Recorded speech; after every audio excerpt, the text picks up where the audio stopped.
Hello दोस्तों, welcome to my channel mister classes. BEd lesson plan यानी पाठ योजना कैसे बनाएं। चाहे आप लोग असाइनमेंट के लिए लेसन प्लान बना रहे हों या आप टीचिंग यानी प्रायोगिक परीक्षा के लिए लेसन प्लान बना रहे हों, चाहे आप बीएड के छात्र हों या डीएलएड के, तो और किसी भी सब्जेक्ट में, चाहे आपका ज्योग्राफी हो, हिंदी हो, चाहे आपका हिस्ट्री हो, फिजिकल साइंस हो, मैथ हो, बायोलॉजिकल साइंस हो, संस्कृत हो, कोई भी हो, आप लोगों को फॉर्मेट देखने के बाद किसी भी सब्जेक्ट का आप लेसन प्लान तैयार कर सकते हैं। साथ ही साथ हम लोग इस वीडियो में देखेंगे टीएलएम कैसे आप लोग बनाएंगे, ठीक है, जो आप लोगों को देखने के बाद आप लोगों को समझ में आने वाला है। टीएलएम का सबसे पहले फुल फॉर्म बता दीजिए आप लोग। टीएलएम का फुल फॉर्म क्या होता है? तो होता है टीचिंग लर्निंग मटेरियल, ठीक है।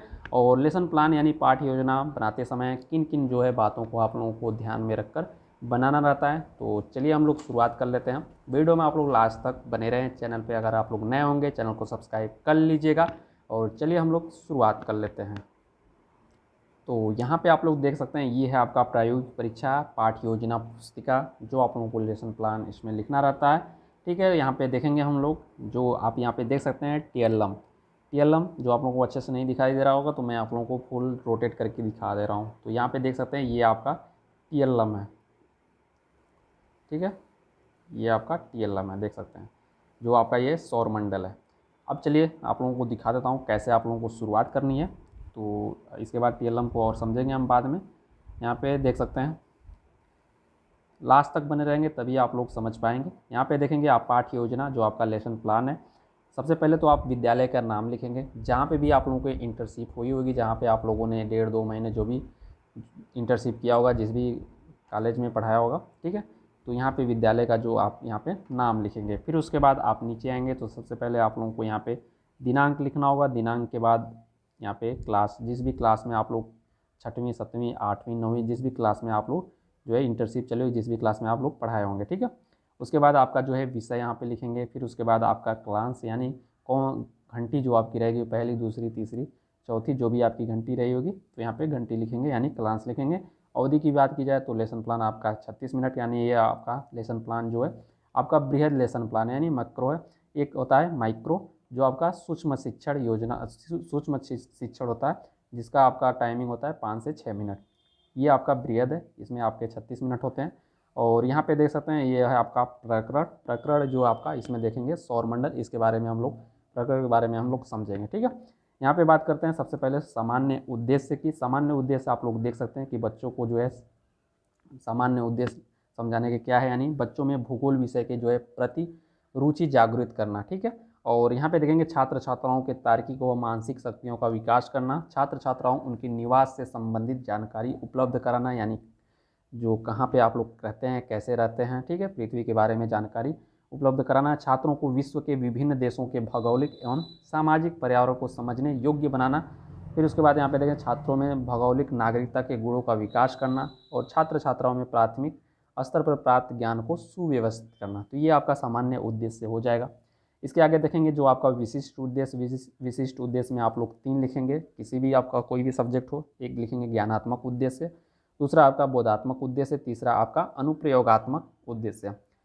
सबसे पहले यहाँ पे देख सकते हैं कि जो आपका ज्ञानात्मक उद्देश्य है, तो सबसे पहले ज्ञानात्मक उद्देश्य में देख सकते हैं कि छात्र छात्रा जो है सौरमंडल का प्रत्यास्मरण कर सकेंगे, यानी और दिया है कि छात्र छात्राएं जो सौरमंडल के अर्थ का प्रत्यय विज्ञान कर सकेंगे, यानी जो है छात्र छात्राओं यानी बच्चों को जो है पहचानना, जानना, चुनना आदि का जो है ज्ञान का जो है बोध कराना, ठीक है, इसका होता है। और यहाँ पे बोधात्मक प्रश्न में आप देख सकते हैं, बोधात्मक प्रश्न में आपके छात्र छात्राएं जो है सूर्य की विशेषताओं की व्याख्या कर सकेंगे। छात्र छात्रा ग्रहों के बारे में व्याख्या कर सकेंगे, जैसे कि ये सौरमंडल के बारे में बताया गया। तो सौरमंडल के जो है में आपका जो है सूर्य सौरमंडल, जैसे कि यहाँ पे जो भी आप लोगों ने जाना है, ठीक है, इसमें ज्ञानात्मक उद्देश्य में जाना है, पहचाना है, चुना है, तो उसको जो है यहाँ पे उसके बारे में जो है व्याख्या कर सकेंगे, अंतर कर सकेंगे, अनुमान लगा सकेंगे, अनुवाद कर सकेंगे, व्याख्या कर सकेंगे, उसके हिसाब से उदाहरण दे सकेंगे, ठीक है। बोधात्मक उद्देश्य आपका होगा। वहीं पे बात किया जाए अनुप्रयोगात्मक उद्देश्य, तो अनुप्रयोगात्मक उद्देश्य जो भी आप लोगों ने जो है अनुमान लगाया, जो भी आप लोगों ने सीखा, अंतर किया, अनुवाद किया, व्याख्या किया, उसका जो प्रयोग कर सकें, यानी जो नई नई परिस्थितियों में आप लोग प्रयोग कर सकें, निर्माण कर सकें, या किसी चीज़ खोज कर सकें, ठीक है, या प्रदर्शित कर सकें। तो ये आपका जो है, जैसे कि यहाँ पे देख सकते हैं कि विद्यार्थी सौरमंडल में पृथ्वी की स्थिति व सूर्य अपने दैनिक जीवन में प्रयोग कर पाएंगे, विद्यार्थी सौरमंडल के ग्रहों की पहचान कर पाएंगे। तो ये आपका अनुप्रयोगात्मक जो हो जाता है। फिर उसके बाद यहीं पे बात करते हैं सहायक सामग्री की। सहायक सामग्री में आप लोग देख सकते हैं एक आपका सामान्य सहायक सामग्री, एक आपका विशिष्ट सहायक सामग्री। तो सामान्य सहायक सामग्री में जो भी आप लोग यूज करते हैं, चॉक, डस्टर इत्यादि जो भी आप लोग यूज करते हैं। विशिष्ट सहायक सामग्री में वो रख देंगे जैसे टीएलएम, जो भी आप लोगों ने टीएलएम तैयार किया होगा, चार्ट, सौरमंडल जो भी आप लोगों ने बनाया हो, इसके बारे में यहाँ पे विशिष्ट सहायक सामग्री में आप लोग लिख देंगे। फिर उसके बाद आप लोगों का पूर्व ज्ञान, तो छात्र छात्राएँ जो है सूर्य ग्रहों के विषय में जो है सामान्य जानकारी रखते हैं। उसके बाद आप लोग देख सकते हैं प्रस्तावना प्रश्न। ठीक है, तो प्रस्तावना प्रश्न कैसे आप लोगों को बनाना है, ज़्यादातर बच्चे जो है इसी में गलती करते हैं। तो प्रस्तावना प्रश्न में आप देख सकते हैं पहले आप लोगों का क्रम संख्या, छात्र अध्यापक क्रियाएं, छात्र छात्रा क्रिया, शिक्षण विधि रहती है जो भी, यानी प्रश्नोत्तर विधि है, व्याख्यान विधि है। तो ये देख सकते हैं आपका प्रश्नोत्तर विधि है, तो यहाँ पे प्रश्नोत्तर विधि लिखेंगे। उसके बाद श्याम पट रहता है। तो आप लोग जो भी आपका प्रकरण कैसे निकालें, यानी यहीं से आपका प्रस्तावना प्रश्न से ये प्रकरण निकलता है। जैसे कि यहाँ पे देख सकते हैं पहला क्वेश्चन है कि हम किस ग्रह पे रहते हैं, पृथ्वी पे। तो अब पृथ्वी से ही यहाँ पे क्वेश्चन बनाएंगे कि पृथ्वी को जो है प्रकाश किससे प्राप्त होता है, तो सूर्य से। अब सूर्य से ही क्वेश्चन बनाएंगे कि सूर्य के चारों ओर चक्कर लगाने वाले पिंडों को क्या कहते हैं, ग्रह कहते हैं। अब ग्रह से ही आप लोग क्वेश्चन बनाएंगे कि ग्रहों की कुल संख्या कितनी है, तो 8 है। अब उसके बाद ग्रह, सूर्य, अन्य आकाशीय पिंड मिलकर क्या बनाते हैं, तो यहाँ पे आप लोग लास्ट में ला देंगे समस्यात्मक जो प्रकरण निकल के आएगा, यानी यही आपका सौरमंडल कहलाता है। तो सौरमंडल ही आपका जो है प्रकरण हो जाएगा। इस प्रकार आप लोग जो है रिलेट करके आप लोग जो है यहाँ पे प्रस्तावना प्रश्न बना सकते हैं, यहाँ से अपना प्रकरण निकाल सकते हैं। जो भी आपका सब्जेक्ट हो, जिस भी टॉपिक पे आप लोग बनाना चाहते हैं, यहाँ पे लास्ट में वो प्रकरण निकालेंगे। फिर उसके बाद यहाँ पे आप लोग यहाँ पे देख सकते हैं उद्देश्य कथन में, बच्चों आज हम लोग सौरमंडल के बारे में जो भी आप लोगों ने प्रकरण निकाला है उसके बारे में हम लोग अध्ययन करेंगे। ठीक है, अब उसके बाद यहाँ पे देख सकते हैं प्रस्तुतिकरण में मूल जो पाठ योजना है, यानी जो आपका शिक्षण अधिगम परिस्थितियाँ, इसमें आप लोग देख सकते हैं इसमें आप लोगों को क्या क्या यहाँ पे क्रम संख्या, शिक्षण बिंदु आप लोग जैसे कि जो भी अभी मैं बताता हूँ, शिक्षण बिंदु यहाँ पे लिखेंगे। फिर उसके बाद छात्र अध्यापक क्रियाएँ, फिर उसके बाद छात्र छात्राएँ जो छात्र छात्रा क्रिया, फिर उसके बाद आपका शिक्षण विधि, श्याम पट कार्य। ठीक है, तो यहाँ पे जो आपका शिक्षण बिंदु होता है आप लोग न्यूनतम आपके 3 ले सकते हैं और अधिकतम न्यूनतम आप 2 भी ले सकते हैं, 3 4 ले सकते हैं। ठीक है, तो 2 से कम मत लीजिएगा। जैसे कि यहाँ पे देख सकते हैं कि मैंने लिया जो शिक्षण बिंदु एक सौरमंडल हो गया, और भी आप लोग आगे देख सकते हैं यहाँ पे अगला सूर्य हो गया, और यहाँ पे देख सकते हैं ग्रह हो गया। तो यहाँ पे जैसे कि सौरमंडल हो गया, और यहाँ पे सबसे यहाँ पे इम्पोर्टेंट बात ये है, जो भी आपका प्रकरण निकला हुआ है जैसे सौरमंडल, तो उसके बारे में हम लोग व्याख्या करेंगे। ठीक है, यहाँ पे देख सकते हैं व्याख्यान विधि आपका, तो उसके बारे में यहाँ पे देख सकते हैं छात्र अध्यापक जो भी आपकी क्रिया है, यहाँ पे आप लोग उसके बारे में व्याख्या करेंगे। फिर उससे ही संबंधित आप लोग यहाँ पे 2 या 3 क्वेश्चन आप यहाँ से उसी में से, ठीक है, जो भी आप ये व्याख्या किए हैं, जो भी आप ये बताए हैं, इसी में से आप लोग यहाँ से जो है यहाँ पर इसके बारे में जो है बोध प्रश्न बना सकते हैं। और एक बात बता दूं कि आप लोग अगर चाहते हैं कि और एक किसी भी सब्जेक्ट का, जिस भी सब्जेक्ट का आप लेसन प्लान इस तरह चाहते हैं कि जो आए, तो आप लोग नीचे कमेंट बॉक्स में कमेंट जरूर कीजिएगा कि इस सब्जेक्ट का जो है लेसन प्लान बताइए। ठीक है, तो यहाँ पे देख सकते हैं उसी में से, इसी व्याख्यान में से आप लोग यहाँ पे बोध प्रश्न 2 से 3 क्वेश्चन हम बना सकते हैं। ठीक है, कि ग्रहों की संख्या कितनी है, जो मैंने यहाँ पे व्याख्या किया है उसी में से आप लोग क्वेश्चन जो भी किए यहाँ पे बना सकते हैं। और छात्र जो है यहाँ पे इसमें आप लोग को जो है जो व्याख्यान रहेगा इसमें तो मौन पूर्वक जो है छात्र छात्राएं सुनेंगे, और यहाँ पे आपके जो भी क्वेश्चन पूछे हैं उसका जवाब देंगे बच्चे। और ये आपका प्रश्नोत्तर विधि रहेगी जो आपकी शिक्षण विधि है। और यहाँ पे देख सकते हैं फिर उसके बाद जो आपका अगला शिक्षण बिंदु आएगा, तो उसमें आप लोग विकासात्मक प्रश्न पहले लिखेंगे।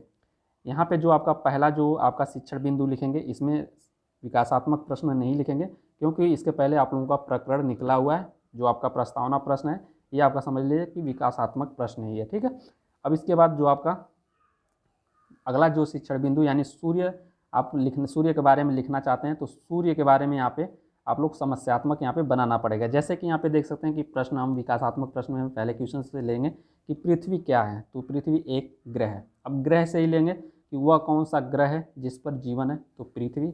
अब पृथ्वी से ही क्वेश्चन बनाएंगे जो हमको सूर्य के बारे में जो शिक्षण बिंदु यानी जो बनाना है, यहाँ पे देख सकते हैं कि पृथ्वी के सबसे, यहाँ पृथ्वी से ही क्वेश्चन बनाएंगे, फिर पृथ्वी के सबसे निकटतम तारा है तो क्या है, सूर्य। हमें सूर्य के बारे में लिखना था तो सूर्य मैंने यहाँ पे समस्यात्मक में डाल दिया। ठीक है, ये आपका समस्यात्मक प्रश्न हो गया। जो छात्र मौन हो गए, उनको नहीं आ रहा है, तो अब सूर्य के बारे में हम लोग यहाँ पे बताएंगे।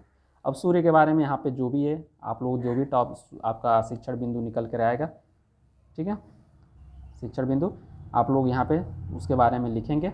फिर उसके बाद उसी में से जो भी आप लोग सूर्य के बारे में बताएं, नीचे आप उसी में से 2 से 3 या 4 क्वेश्चन आप लोग बोध प्रश्न यहाँ पे बनाएंगे।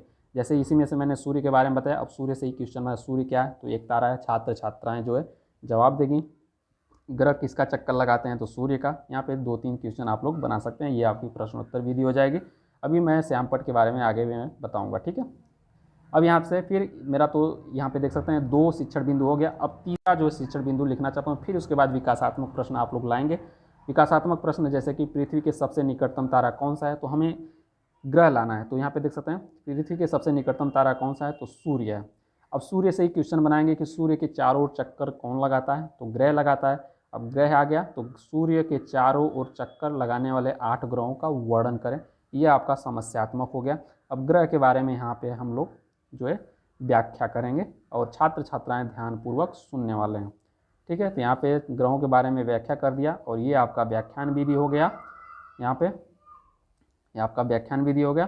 फिर उसके बाद यहाँ पे हम लोग आगे देख लेते हैं, नीचे आएंगे तो यहाँ पे अब इसी में से जो ग्रह के बारे में बताएं उसी में से आप लोग यहाँ पे बोध प्रश्न बना लेंगे। बोध प्रश्न बन गया।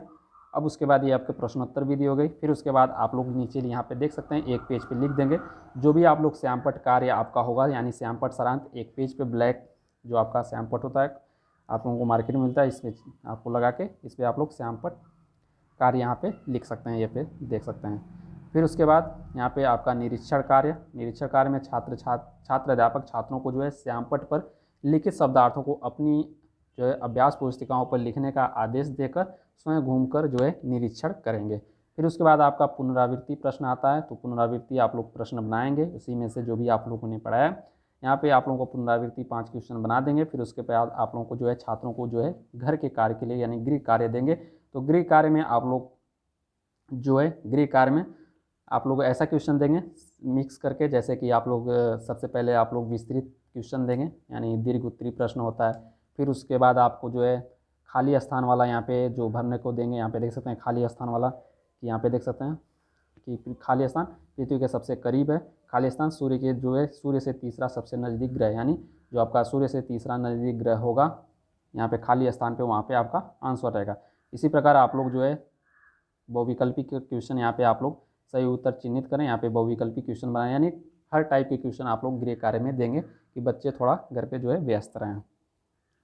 इसके बाद आप लोगों को इतना कंप्लीट हो जाएगा। कंप्लीट होने के बाद आप लोग टीएलएम बनाएंगे। टीएलएम वही बनाएंगे जो भी आप लोग ऐसा टीएलएम बनाए जो भी आप लोगों ने व्याख्या किया, जो भी पढ़ाया है, और ऐसा कोई माध्यम हो जो आप लोग मतलब कि बच्चों को समझा सकें, बच्चों को समझ में आ सके। जैसे यहाँ पे मैंने सौरमंडल के बारे में पढ़ाया, ठीक है, तो यहाँ पे सौरमंडल के बारे में जो मैंने यहाँ पे देख सकते हैं सौरमंडल के बारे में दर्शाया कि सौरमंडल में सूर्य होता है, कैसे कैसे इसका चक्कर लगाते हैं, इसमें कितने ग्रह होते हैं, कितने आपके उपग्रह होते हैं, और ये आपके जो है ग्रहों का क्रम, ठीक है। और भी आप लोगों का टीएलएम बन सकता है कि सबसे बड़ा ग्रह उससे छोटा, उससे छोटा, इस प्रकार आप लोग टीएलएम के माध्यम से जो है यानी समझा सकते हैं। तो ये आप लोगों को जो है इसके बारे में आप लोगों को समझ में आया होगा। तो आप लोग जिस भी लेसन प्लान का वीडियो चाहते हैं आप नीचे कमेंट बॉक्स में कमेंट कर दीजिएगा। तो मिलेंगे हम लोग अगले वीडियो में। ओके दोस्तों, जय हिंद।